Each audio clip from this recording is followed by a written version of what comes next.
This parable and the parable about weeds and agricultural images from last week and again from next week all seek to deal with the question of how we deal with evil in the world.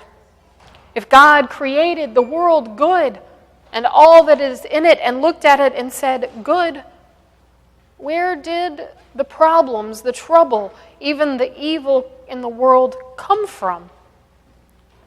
One of my friends once dubbed this parable, Jesus the Terrible Farmer, because common advice about gardening would go against everything that Jesus says here. Let the weeds rule the roost until September and sort everything out then? Jesus, are you crazy? That plan will never work. Every backyard gardener knows that if you go away for a couple of weeks in July, you're going to have a lot of work to do to get rid of the weeds later in the summer. You can't just sit back and let them grow.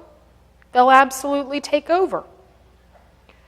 When John and I moved into our new house here this past May, one of the first things that I wanted to do was to go out and dig up all of the weeds.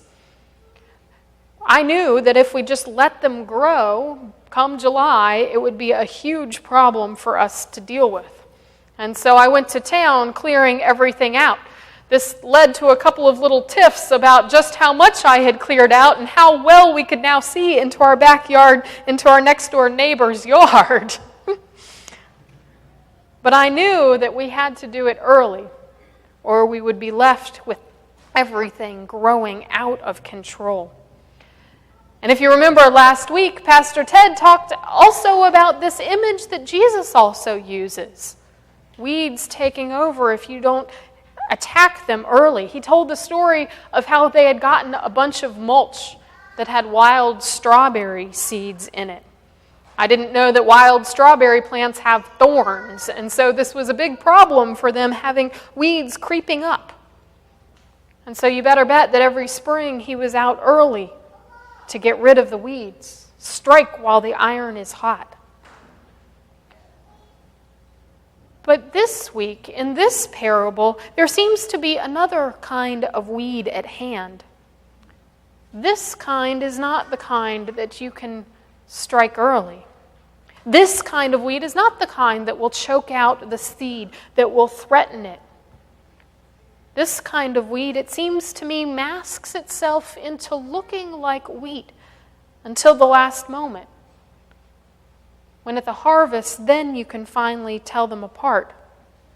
In fact, the servants that seem so bent on helping the farmer are very close to destroying the whole crop. Here, a proactive, aggressive approach to gardening, the kind that I would like to take, isn't best. Here, Jesus says, wait and see. Give it some time to find out whether they're truly weeds or wheat. Let them grow next to each other so that you don't damage the wheat. So how do we know which is which? How do we know when we're dealing with the kind of weeds that you have to root out immediately in our own situations, in our own daily life? How do you know when a problem that creeps up needs to be dealt with right away? And how do you know when it's a wait and see question? Unfortunately, parables don't give us a good answer. Parables, according to C.H. Dodd, are a metaphor or a simile drawn from nature or common life, arresting the hearer by its vividness or its strangeness, and leaving the mind in sufficient doubt about its precise application as to tease the mind into thought. Or to say it more simply, we have to think about it. We have to pray about it. We have to take our time to know which is which. So what should we do? I want to suggest a three-step approach. First, check your own weeds. Second, always try reconciliation first. And third, know that right will prevail in the end. First, check your own weeds. This may seem like a strange place to begin. But the first thing that we need to do is look in the mirror. That's how we begin worship every week. We look in the mirror of confession. We confess that we have sinned. We know that first we need to take out the log in our own eye before we can really see the speck that's in our neighbor's. We know that in front of us, in front of me, is not just a bed of roses, but thorns and thistles and weeds and briars hiding in front. So first, before we go to our brother or our sister and complain to them of the wrong or the evil that they may have done to us that we may think we have seen, first we need to look to see how our own seed is doing. Are we growing the fruits of kindness, generosity, self-control, and peace? Or am I experiencing the fruits of bitterness, discord, gossip? Second, once we've examined our own seed, the next step is to first seek reconciliation and justice. Ultimately, that is what the story of the Bible is. It's a story of reconciliation. Isaac and Esau, Joseph with his brothers who sold them into slavery, and ultimately, God with us on the cross.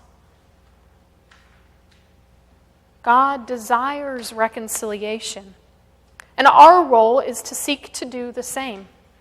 To first let the weeds grow next to us, to see if in fact they are weeds or flowers that are just in the wrong spot or growing in the wrong way. One of the transformative experiences in my life was when I went on a mission trip to Camden, New Jersey. Very poor area, very close to Philadelphia. An area where there's very few resources, much poverty, social problems of all sorts. And one of the permanent volunteers who lived there told me that the problem that they had in Camden on the streets was not that there were drug dealers, but that the drug dealers didn't have any good opportunities to go to community college. I thought that was the most bizarre thing I had ever heard in my life. Wouldn't you want to get rid first of the problems that you had? But she said no, that she didn't want those people who were causing problems in her community to be rooted out of the community. Instead, what she wanted was for those people to experience God's transformative, radical justice in their life. She prayed and desired for resources so that when they desired to make a change in their life, they could quickly learn a new career, get onto a new path, be supported in a new track, rather than falling right back where they were. She didn't want justice. She wanted reconciliation. Finally, when we've sought reconciliation or justice, and it hasn't come, we are called to act. To act and know that in the end, right will prevail. Eventually, we are called to act for God's justice. Sometimes being a disciple of Christ will mean hard decisions, will mean turning in someone who has done wrong, and watch that process end up in separation from community, end up in someone being punished or put in jail. But it is right.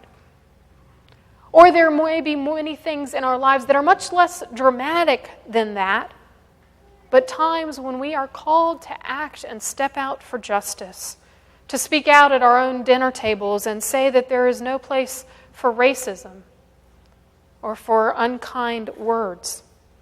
And sometimes that will end up in separation, even within families. But the key here is to make sure that everything that we do, to the best of our discerning abilities, is all in line with God's desire for healing. All we do should point to the love of the cross. So check your own weeds first. Try reconciliation first, and then know that when you act, God's justice, whether we are right or wrong, will prevail in the end. As David Lose writes, waiting for God's final acts of judgment and redemption is hard. There is much pain. But in the meantime, and confident of God's judgment, mercy, and redemption, we can nurture the wheat, strengthen what is good all around you. For while the enemy is powerful, our Lord is more powerful still. Amen.